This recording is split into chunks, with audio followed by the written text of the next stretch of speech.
welcome. I should say welcome back to Alan. Alan is familiar with Cardiff in a former life, isn't that right, Alan? Yes, in my mercantile life as an investment banker. Yeah, he used to come back and forth to Cardiff quite a lot. So 35 years ago, 30 years ago. So. 30 years ago, yeah. And has noted some of the changes in the city. Not all of them positive either. It still keeps its positive character, though. I like it here. We try. Try. Great. Okay. Yeah. Thank you very much. And we're nearly at the end, so it's been wonderful. I'll try and be quick so that we can get on and enjoy a bit of a refreshment. Okay. Yes. So shortly after his death in 1791, the Revolutionary National Assembly in France described Richard Price as a great apostle of liberty. Now, this was not the only kind of honorific term that was used about him. The Society of Nantes, for example, referred to Price as the apostle of humanity, although this was also in the context of praising his defense of freedom. They single out his benevolence and his humanity. And Price wasn't the only person to have been sort of described in this way. One can find references to Thomas Paine, the Marquis de Lafayette, amongst others, being similarly dubbed. And all of them have sort of biographies written in the last sort of 100 years describing those people as apostles of liberty. Price has two, I think. Paul Frame's not here, but his was the second. Roland Thomas wrote one, excellent one. They're both excellent. But despite all these other uses of, or other applications of the Apostle of Liberty, it does seem that the designation has attached itself sort of more closely to Price and his legacy than in these other cases. It was much more public. The National Assembly of France was rather than private letters in the case of Thomas Paine. And in my view, there's good reason for this. The label is an appropriate one. Not just for his enthusiasm, I don't mean it in the sense that Richard was saying, but his love of liberty, his kind of evangelical zeal in promoting the value of freedom, but also philosophically. Freedom plays a pivotal role in Price's political framework, representing the central value around which other core elements that he advocates, notably equality and virtue, are sort of held together. And this is as a pride of place in his philosophy. Now, having built up Price as kind of the authentic bearer of the title Apostle of Liberty, in this presentation I'm going to make the case for his sharing the honour with someone else whose work has rarely, to my knowledge, been described in this way, and someone who's not even recognised as a philosopher who particularly emphasises freedom. Now, I mean, of course, Mary Wollstonecraft. You've probably gathered that from the title of the talk, and she may seem to be an odd sort of candidate, an odd choice to sort of describe in these terms.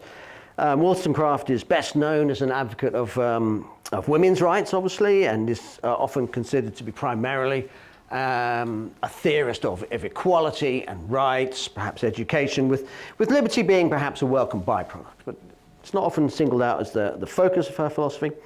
But this characterization is, I think, misleading. In fact, it reverses the order of priority that she, in fact, gives the values that she invokes. So as with Price, Wollstonecraft makes liberty, or as she more often calls it, independence. Price does the same, and we've been hearing from people like Yifter and Quentin and others about that use. So she makes independence the central concept in her system, and then she organizes other values such as equality, virtue, and rights around it. So I haven't sort of chosen Wollstonecraft at random to pair off with Price. My argument is that they share a very similar framework in their political philosophy. And I don't just mean that they can both be classed as Republican theorists, and I'm using Republican, we have caveats galore today. Yifter, I think, was very persuasively shown what's at stake, and Quentin has sort of openly said it's the wrong term to use completely. And I'm very sympathetic with that. I've said elsewhere that I think it's a misnomer. It'd be better to call it a distinctive theory of freedom and some related ideas. That's more of a mouthful. And the label Republican is very off-putting in some circles. So in feminist circles, for example, this is a big barrier to having Wollstonecraft sort of taken seriously by contemporary philosophers, or Wollstonecraftonians reject the label outright, saying that this is a patriarchal system. How dare you even bring it in with Wollstonecraft? So it's an unhelpful label, but I'm using it because it's the standard term, but I mean it in that philosophical sense of the theory of freedom, not these kind of wider or contextual sort of considerations. And so I don't just mean that Price and Wollstonecraft can be described as Republican theorists, but that Wollstonecraft employs what we might describe as a largely Pricean version of republicanism. And it's the central place that they give liberty. So Price, nothing, according to Price, can be as much consequence to us as liberty. It is the foundation of all honor and the chief privilege and glory of our natures. That's one of his quotations, and sort of echoing the same sort of tone, Wollstonecraft says, independence I have long considered as the grand blessing of life, the basis of every virtue, and independence I will ever secure. So they're putting it really at the heart of what they advocate.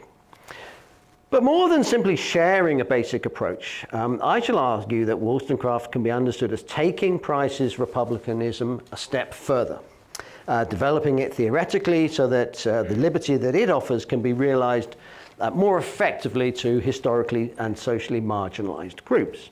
So Wollstonecraft understood that as her society was structured at the time, women would never be able to experience the republican freedom that philosophers like Price were arguing for. A social as well as a political revolution was necessary. It is important to appreciate that Wollstonecraft was not, as some people argue, simply demanding that the same freedoms that men enjoy be extended to apply to women as well. She was offering a modified form of republican theory in which the social and cultural threats to freedom, such as from a long-standing patriarchy that pervades every area of life, that these are addressed in the same way as the threats from other sorts of power, such as political or economic domination. So in so doing, Wollstonecraft shifted the standard Republican focus from being, to appropriate a sort of well-known slogan, from being a theory of freedom in government to being a theory of freedom, society, and government. That's an echo of Philip Petchett's sort of famous book, Republicanism, the subtitle. So Price and Wollstonecraft then can be usefully read together as developing and pursuing a distinctive version of the Republican model, and one that I believe is, of continuing relevance and value, not simply as part of a general sort of neo-Republican revival, but a specifically Price-Wollstonecraft strand in which within this continual development of Republican theory, and they can bring it into debates like the place that structural forms of domination have as a conceptual part of the Republican framework, as well as sort of feminist and sort of black rights and these kind of things. So there's quite a lot of sort of critical republicanism sort of thing that has a distinctive place there, in my view.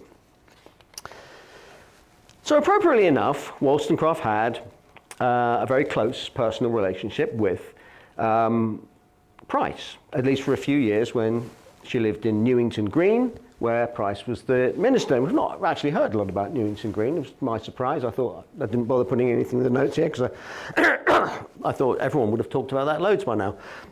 But it's in what's now North London. I guess it was a village in those days, and it was where Price lived, and he had been the minister there for quite a while before Wollstonecraft arrived, but it was a sort of a centre of dissent and a centre of sort of intellectual activity. And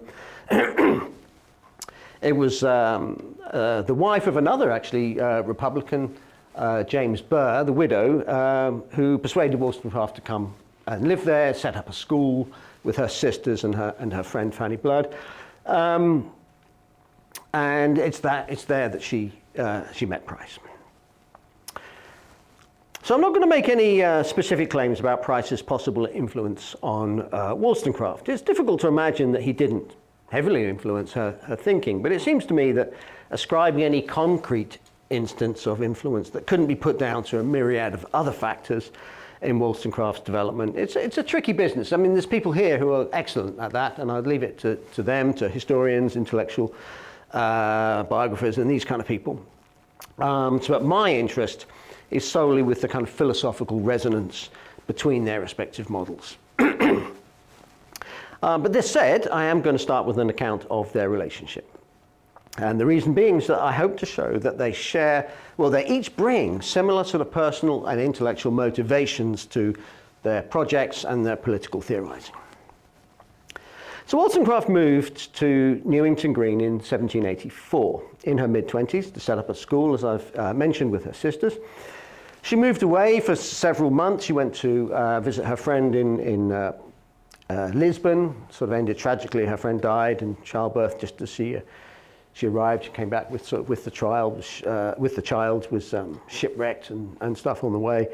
Not shipwrecked, but they got into severe trouble and they had to rescue another ship that actually was being shipwrecked. And Wollstonecraft threatened the captain, who was going to sort of leave them foundering. She said no. She was going to sort of prosecute him afterwards and bring him to the attention of the authorities. So he reluctantly went and rescued the other boat. And she also worked as a governess in Ireland for a few months and returned to Newington Green, when she then worked for Price's publisher, Joseph Johnson, who we have heard about. So during this period in the 1780s, Wollstonecraft began her literary career. In her early letters, even before this time, we can see that certain core values were very important to her. Equality, virtue, and particularly independence. And she still used that term, independence, even as a young girl. And so Wollstonecraft, for example, wrote to her childhood friend, Jane Arden, in 1781, so she was aged 22 at the time, "I beseech you, struggle with any obstacles rather than go into a state of dependence," adding that she herself had felt its weight. So this idea is very important to her from the start. Now, although she emphasizes these values in her first published work and in her letters, as I say, she did not organize them into any sort of framework. That's not discernible anyway. And it's no surprise. She was writing conduct books, she was writing a novel. She wasn't engaged in this kind of philosophical treatise writing or political tracts or anything at this time. That system that she would take on and develop emerges in the 1790s, particularly with the Vindication of the Rights of Men. That's her sort of first big work of that kind, and as we've been hearing, it was written in defence of Price. And so the model that I'm attributing to her, that I can see as Pricean, is sort of emerging at that time. So Wollstonecraft and Price had a very warm personal relationship. It's one which William Godwin, that's Wollstonecraft's husband, described as having a spirit of the purest attachment. And they shared several sort of personal values, core values, such as simple manners, commitment to the humane treatment of animals, love of horses, for example. But there's many sort of stories about these in their respective sort of biographies. This might seem a bit trite, but simplicity of manners, for example, and benevolence, they're specifically highlighted in Wollstonecraft in her early writings as being, in her conduct books, she's talking about the importance that simple manners have because of the way they display virtue and because of their sort of rational basis. And these are the ways in which Price is described, certainly by those who know him, Priestley and so on, in sermons about Price. So we're getting a sort of sense that he seemed to embody the kinds of values that she would be attracted to, because those are the ones that she's specifically advocating as being of key importance. But that's by the by. A good place to start thinking about their intellectual relationship is in the spirit with which they approach religion. Right. This is pro tip number 1. Never let your 9-year-old son staple your slides, your notes together. I'm hoping they're all here. Basically, as they came off the printer, they're all falling off the floor because the little thing that catches them. He picked them up and said he would sort them out and staple them. So let's see. And some of them are upside down. I didn't really. That's that one. Yep. Okay, excellent. I'm in luck here. Got them all. So, religion. So formally speaking, they were from different Christian denominations with distinct theologies. But what Wollstonecraft came to share with Price was a rational and optimistic religious outlook that had implications for all areas of intellectual, moral, and social life, and thereby mandated an active engagement with the world. And that's something we've been hearing about, particularly with Price. We had this idea that he was concerned in a way that Kant wasn't with a sort of American Revolution and this kind of thing. And I think even what we've just been hearing, in the morning and from Richard's talk about this.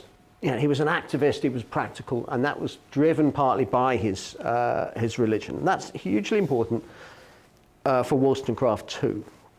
So calling on human beings to put principle into action and bring about effective positive change. And I'm particularly grateful to a paper by Yifter on this, actually. I think his work is always excellent, but that did sort of reaffirm in me a confidence that I was hopefully on the right lines, and I don't want to tarnish you with my brush. If I've gone wrong, let me know. But I took great solace from your paper on the downfall of all slavish hierarchy, so thanks for that.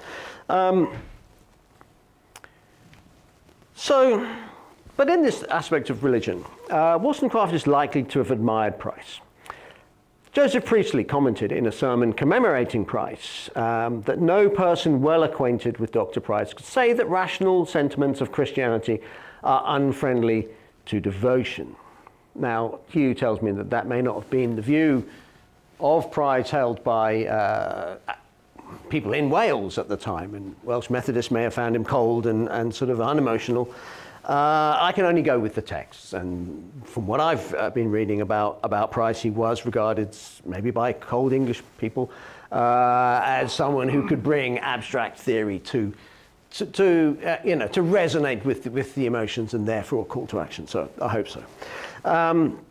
Priestley adds that if the ideal that the great end of civil society is the public good, which something I'll get onto, is now widely accepted as the foundational political principle, then Price's writings have contributed more than those of any other person, I may say, living or dead, to make them generally understood, and what is more, to make their importance truly felt. And it's that last bit. Everyone talks about it, but Price can make it truly felt. So in an address given in 1787 on the evidence for a future period of improvement, we've been hearing this mentioned 2 or 3 times today, Price gave a detailed account of the kind of optimism and activism implicit in his idea of religion. Scripture, he argued, foretells of a future state of improvement and happiness on earth. It's not enough, however, for human beings simply to wait for this time to come. If we pray, as believers do, "Thy kingdom come, thy will be done on earth as it is in heaven," then we commit ourselves to playing our part in the process by which the future utopia will be brought about. Providence, that is God's bringing about the best outcomes for his creation, operates through the efforts of human beings. It is up to us collectively to find out about the world and to work out how best to live. The clues are in nature, in scripture, and in reason itself. And this doesn't mean that God hands the process over entirely that he's not involved, but it does mean that we should be motivated to do what we can. So it's got that motivational aspect built in. Given our limitations, improvement typically comes through small incremental changes, often with several significant reversals before progress can be made. Human beings are not capable of digesting and absorbing complex new ideas quickly. Even if individuals might be, these take time to spread throughout society and become solidified in norms and traditions and institutions which can be tested and then built upon by subsequent generations. So it's always going to be iterative, it's always going to be incremental, and that's necessarily so because of the way our minds work and because of the complexities of bringing these about for social beings who live together with these, with culture, with language, with institutions. The result is a painstaking process by which successive layers of advances are bedded in before being built upon by the next. A Bacon was followed by a Boyle, Price says, in relation to scientific development, and a Boyle by a Newton, each preparing the ground for the subsequent breakthrough. Now, Price singles out the efforts of celebrated individuals there, but he emphasizes throughout the process of improvement is necessarily a collective enterprise. Every one of us, he insists, ought to cooperate in this great work. And if we are to do this effectively, we will need to be organized appropriately, creating a suitable environment and providing the necessary training for others, building capacity as well as creating the context. In putting these in place, Price emphasizes three values that work together: freedom, equality, and virtue. But freedom there is the central ideal. Not only is freedom of inquiry a necessary means by which we can build a future improvement by coming up with the ideas, but that the concept of freedom itself is the reference point for equality and virtue. Now, I don't have time to set out Wollstonecraft's similar account. This is a Price sort of symposium, but all of this is very Wollstonecraftian. There's a resonance and a similarity there. So Wollstonecraft's position on this is similar to Price's. So what does it mean to say that liberty plays this central role in Price's and Wollstonecraft's political framework? Well, liberty, as they both understood it, and we've been hearing about this a lot, is synonymous with independence. I mean, it seems silly that I'm just going to sort of reiterate what Yifter and Quentin and others have actually been saying. Both went into some detail on this. I'm just going to sort of set out my understanding of Price, just so you know what I mean when I'm talking about it, even if it's wrong, but also because it's how I see Wollstonecraft as well. So I'll say a little bit about these ideas, but it's kind of what we've been saying all along. So this idea that liberty is synonymous with independence, it reflected a widespread 18th century use, where liberty and independence were used often interchangeably. And as Quentin said, this was disseminated throughout sort of Western Europe. It's not only a Republican use, not everyone, but it was widely used by people we would not now class as Republicans. But the specific meaning that Wollstonecraft and Price give this kind of liberty and independence, freedom from arbitrary control, does have a distinctive philosophical construction and framework within this Republican tradition. So freedom from arbitrary control can also be defined as a condition where we are protected from being dependent on the wills of other people, which is why freedom equates to independence. Freedom in this sense is not a simple idea in the science sense identified by Isaiah Berlin of a concept that can't be reduced into further sort of constituent parts. It's a composite ideal. It contains several components arranged with a specific framework. Two of the other principal elements are virtue and equality. And these form a triad with independence, such that to be free or independent requires both equality and virtue. Now, these are not simply ad hoc ideals to which Price was committed, but that together they form the heart of a system. To be free, we must be the equal of all others in society to the extent that we're not dependent on any of them. If there is to be social and political equality, then there must be civic virtue so that people understand and accept the constraints that this entails. If we are to be virtue, however, as we've seen, and Price is explicit on that, we must be independent. So the three values work together. If your dependence corrupts virtue, it undermines the common good, it undermines the solidarity, it sets up motivations where we want to protect our interests over someone else, or we want to get someone back for, so independence is supposed to corrupt virtue, and without virtue, you're not going to have a system in which the rule of law is stable. These arrangements are fragile. If any one of these elements is missing, then the system rapidly unravels. And that, I think, is what Richard was saying, was perhaps, that might be true conceptually, but that doesn't mean that the corrupt systems are, in fact, themselves unstable. Inequality produces dependence. Dependence is said to corrupt the capacity of virtue. That's what I just said.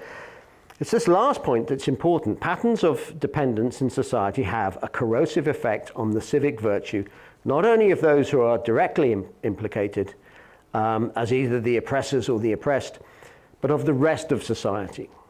Corruption, to use a metaphor from a different philosopher, Madame Roland from France, French revolutionary philosopher, corruption spreads like rust. We saw, I think, a picture of Madame Roland yesterday. I forget where, but she was that véritable amie de liberté, or something in my terrible French accent. But it spreads like rust, inexorably, imperceptibly, but irrevocably, ultimately destructive of the whole thing. If you have an old car like mine, you'll know cars don't rust as much as they used to. But anyone old enough to have a rusty old car, that was absolutely devastating, and there was simply nothing you can do about it. You can patch bits on, but once rust sets in, the car is pretty much a write-off. And so it is with the corruption of virtue. It spreads like rust in that way, destroying the whole thing.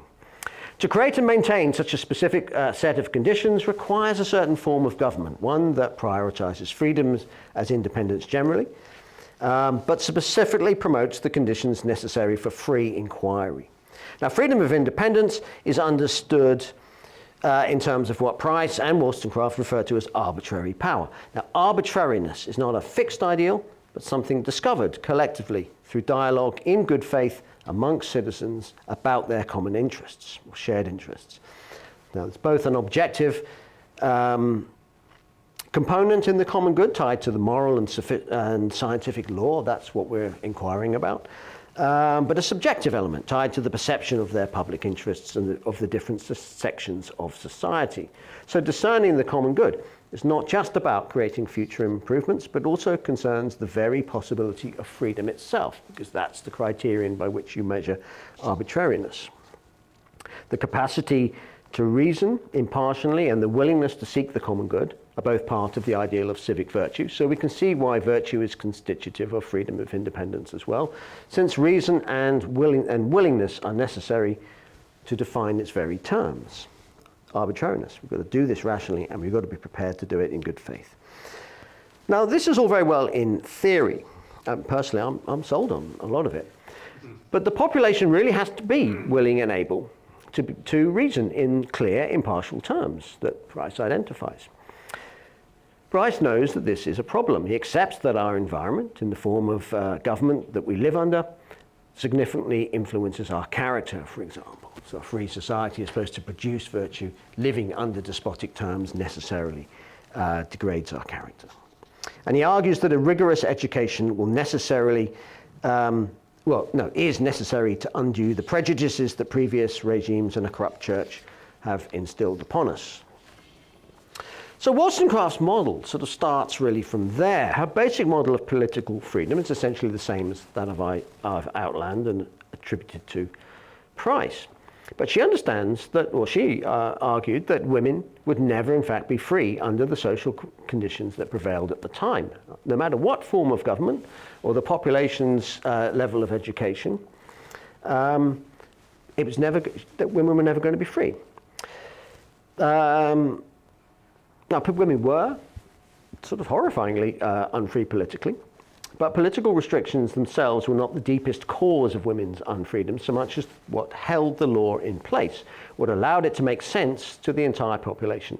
And these were the social norms, customs and beliefs about women, their capabilities and their natural place in the world. Changing the law would not change those background norms and beliefs. So if you change the law, you simply find that people will find ways around the law. It's like in the American Deep South after emancipation. Yes, blacks immediately had the right to vote, but they didn't have any effective power because they were very easily disenfranchised by an electorate that got together and effectively froze them out of the system, subverted it. That's the problem that women were going to find.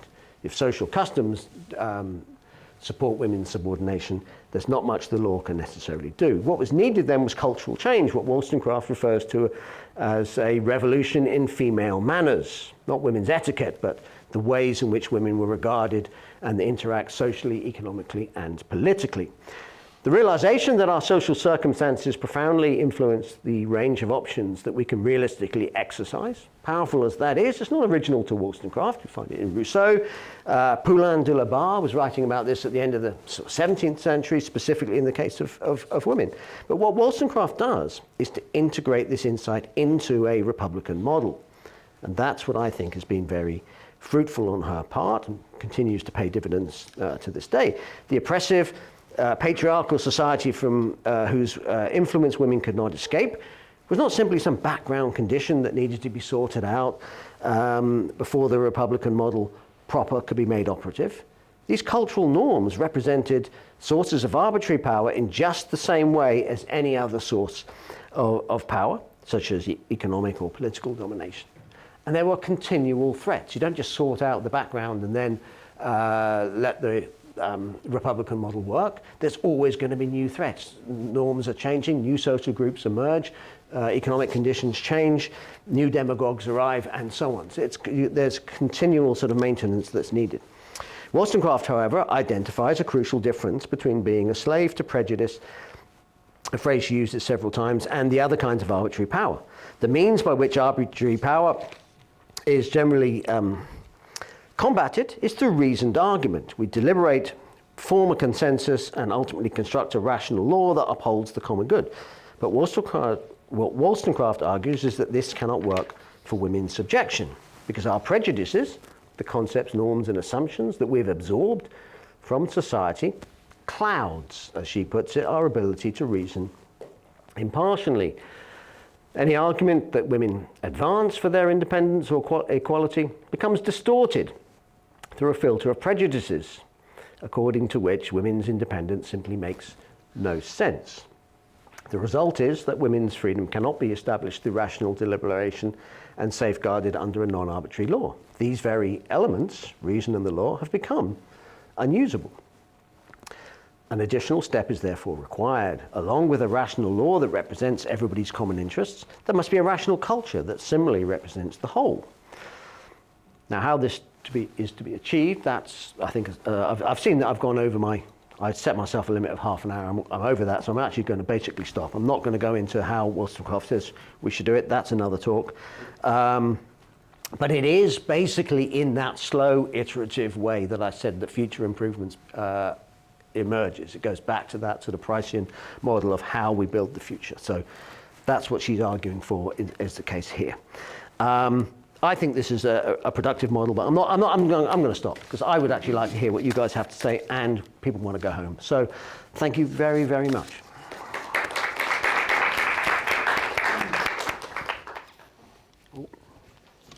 Thank you very much, Alan.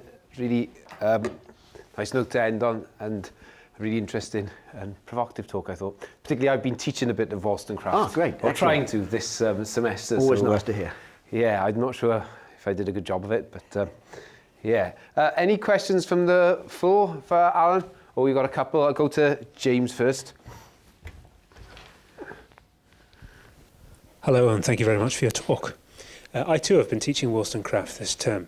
in a different department. See, 10 years ago, hardly anyone ever said that. We really struggled to find anyone teaching it. So now everyone's doing it. That's brilliant. That's really good. Rather than ask a question that I'm sure has a huge answer, maybe I should keep it small and just ask if you can recommend some sources. Because something that I think it can be difficult to communicate to students is that religion does have an important role in Wollstonecraft's thought. Does, yes. And students will often come to Wollstonecraft with some preconceptions of what kind of thinker she is, and they're not really sure what to do with the religious element. Yeah, and usually write it out or ignore it. Sure, exactly. And I don't think we've heard all that much about, well, we've heard lots of references to rational dissent in the past couple of days, but this comes up all the time as well, just really about the radical literature, the radical politics of the 1780s and 90s. So are there any sources that you can recommend that might help us and students get to grips with some of the different religious underpinnings of some of these political traditions, or making sense of the particular kind of religious thought that we see in Wollstonecraft's work and in Price? Yeah, that's a brilliant question and a difficult one for me to answer. I'm not really the person. I mean, there's others here. I mean, I've mentioned Gifter, and I'm sure he will point out some very credible, good sources, secondary literature. My own view is that you can do worse than start, for example, with the Price paper that I was looking at, and it depends in what context you're teaching it. So I teach a philosophy class, and we would just go through the text and look for the assumptions there. And the same with Wollstonecraft, Vindication of the Rights of Woman is just ripe for this. But people have written about it, not many in the case of Wollstonecraft, disappointingly, but Sarah Hutton, for example, she's written excellently on it. Sandrine Burgess, she may be online, she said she would, but I don't know if she made it in the end. She's actually on holiday in Aberystwyth, so I'm sure the temptations of the beach in Aber are more than my talk. But she's written, Sandrine Burgess has written on this as well, actually on Wollstonecraft in a book on atheism, but she's denying that the atheism tag fits and actually does a good job of the rational dissent. Barbara Taylor, of course. Barbara Taylor, yes. So yeah, Wollstonecraft and feminist imagination, but she's written some specific papers on Wollstonecraft and religion as well. I think in the Cambridge Companion to Wollstonecraft, I think there's a paper by her there, but there's several. Do you have any others, Gifter, that you can mention? Eileen Hunt Botting has written on this as well. I'm sure there's a big rational dissent literature. I haven't got involved. I'm masquerading as some sort of historian here, but I think I'm a contemporary philosopher, so I don't really know, I'm going to say. But thank you. That's a brilliant question. I should think of that. Yeah. Send me those on an email, James. So, thank you. To continue the question you asked me earlier, I mean, I think I agree with you completely that there are many similarities between Price and Wollstonecraft, but I also think, as I was starting to say earlier, that Wollstonecraft is in some ways a much more sophisticated thinker about liberty than Price is, because she has this whole aspect of her thinking, which you've written so well about, the way like society kind of subjects us in much more subtle ways than Price appreciated. Anyway, just kind of a comment or a thought, and this connects to another project of mine, which I think you've heard about.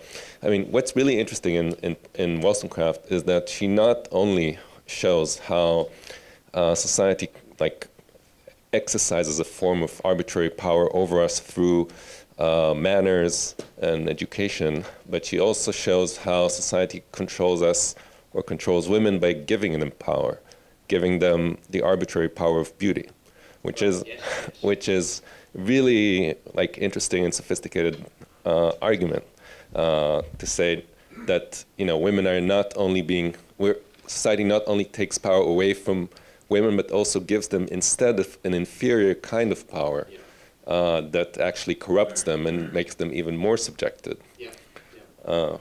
Anyway. Yes, no, well, it's a slave's power. I mean, she develops on Macaulay, and they're both responding to Rousseau.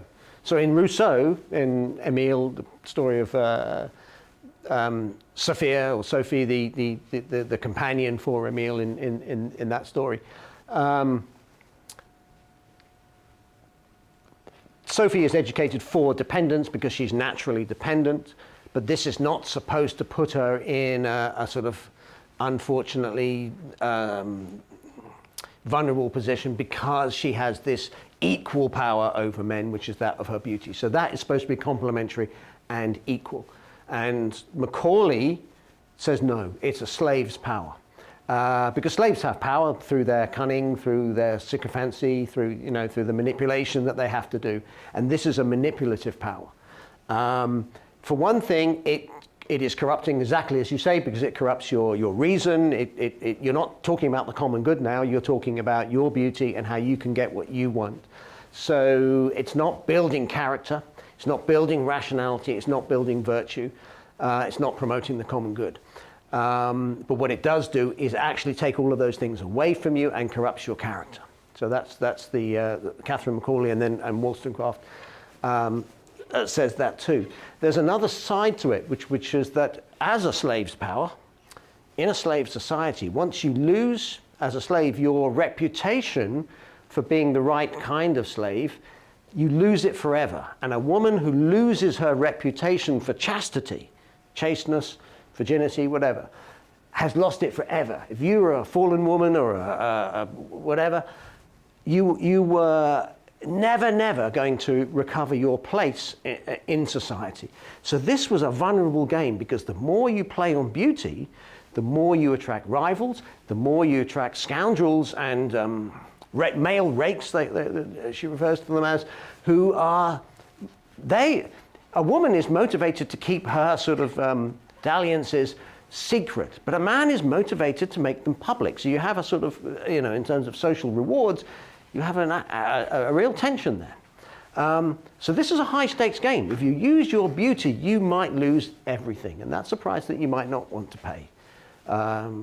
So I don't know if actually you had a question or you were just raising that issue. I was curious to hear what you have to say about Yeah. it. And actually, I wasn't familiar with the Macaulay. Oh, okay. Yeah, she builds on that. Yeah. Oh, yeah, but thanks. That's a great point. Yes. Nicole?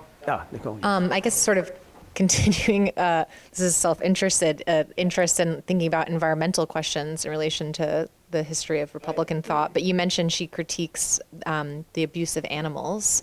She does, yes. So, and did you say Price does too? Or I was just wondering if you could expand a little bit more. And is there a kind of, I know she has these travel writings too. Is there a kind of view of the environment there that she has that is a kind of proto-environmental outlook? That would be fascinating. I mean, she does. She says a lot about the environment. I've not really thought about it in order to give any sort of competent view on what her thoughts are. But she's in... It's where you find God. God is in it, and its beauty and its majesty are part of how we can see his hand on creation and things. So it is very much part of her thinking. But I'm not going to say anything about the environment yet, but I am going to think about it now, because I think you're right, and I should have I should have an idea about that. So I'd like to think about that. On animals, Wollstonecraft is adamant that if we treat animals badly, we're going to treat people badly. That's not to say that their benefit is only to us. It's not that we don't treat animals badly because it has a knock-on effect. But she says that you can see it. And so part of, benevolence is universal. Universal to humanity, universal to the animal kingdom. So there's a story that she tells in... she wrote these original stories for children based on real life, supposedly, although probably not, I don't know. But they were sort of example stories to children how to behave well and grow in virtue. And in one, the children are stamping on ants. And I think this was a true story. And she stops them, or the mistress in the story stops them and says, no, you mustn't even treat ants in that way. And there are other stories about how Wollstonecraft treated animals particularly well. So I mean, she doesn't talk about them in terms of her theories, but other than what I've just said. But you do see that it extends, the same principles extend to animals that extend to other human beings. Price, I think, is similar. I don't know what he says about animals, to be fair, and I'm going to, yes? The releasing of the birds from the net. Well, this is the one, yes. So, Leaving the shilling. yes, so he would, So it's a kind of balance. well, he would go for walks then, and if he saw these kind of quails caught in traps, he would release them, but that would then, the poachers would suffer a loss. And he didn't want that to happen, so he'd leave a coin, which would probably get stolen, would it? I don't know. But he would leave a coin to compensate, because obviously, do-gooding is not just do-gooding if someone else suffers. So he had thought through some of the implications at least. He also, there's a story how he would go for walks, and as he returned, he was reading a book or thinking about a theory. As he returned, he would suddenly realize that 5 fields back there was a beetle upside down, and he would go all the way back to put it, on its the right way up. Apocryphal, I don't know, but it's in the biographies. So there is those thoughts, but do you know if he's written about animals or such? No. So, If Paul Frame was with us, he might. But I wish I'm really kicking myself. I didn't question talk to him for more. Paul there. Yeah. Don't mind, use my position as chair for one last moment. Yeah. I was interested in the comments that you gave on Price and the way in which you sort of elaborated on how he did have that sort of understanding or sensitivity to the, I guess what you would call sort of gradual cultural change. Mm-hmm. But Yiftach was saying there, how Wollstonecraft is obviously the superior thinker in that context because of, I suppose, what we might now call sort of lived experience and their ability to understand the sort of subtle oppressions and not so subtle oppressions of society. I wondered where maybe the question of free will comes into this, because I think in the past I've tended to think of Wollstonecraft as a thinker who's maybe closer to early socialists. So I mentioned Robert Owen earlier, and of course what is sort of key to his whole worldview is the idea of determinism and the notion of our characters being created by society. So I've tended to see sort of Wollstonecraft really as a thinker who really opened up a lot of those conversations and discussions in a way that then maybe Owen did in a sort of broader political context. So I just wondered if you had any thoughts on that, and if that question of free will and determinism figures in that at all, and if there are any sort of differences. Well, she's very much on two. the free will side, and I think she would endorse Price's views of free will. But you're right, and so both of them have some awareness. I mean, in Price, he does know our environment affects us. And as you say, people's social position and standing often influence their perception of how much they're influenced and in what ways. And so maybe, as I know he's from the margins by being, a Welsh outsider and a dissenter, but he was also an establishment, he was white, he wasn't a slave, he wasn't a woman. And I think perhaps he just couldn't see the extent to which we're influenced by our social surroundings in the way that Wollstonecraft could. So Wollstonecraft, I think, opens a problem for herself, because our environment corrupts us, but she holds on to free will as something that we possess and something that is necessary for bringing about the improvement. So she doesn't really grapple with that. She's optimistic. She's probably the last of the kind of optimists that we can do this. We can bootstrap ourselves up. There are some people who will always emerge as kind of figures like herself, I guess, that will sort of advance people. And you build up from the grassroots, and it does take generations to sort of fully come to pass. But nevertheless, we have free will, even within our corrupted society. So I think that sort of pessimism comes in the 19th century, and she hadn't yet gotten to that. Yeah. She died 3 years too early. So interesting, lovely. Yeah. So perhaps one last question from the floor here. Randy has one more. I hope this isn't hard. Okay. George Orwell showed us in Animal Farm that all animals are created equal. Some are created more equal than others. And Richard Price and Mary Wollstonecraft lived in a time when slavery was still established. The American experiment created a kind of equality for landed European freedmen. Mary Wollstonecraft, it feels, is light years ahead of Richard Price in understanding the idea of applying equality to all.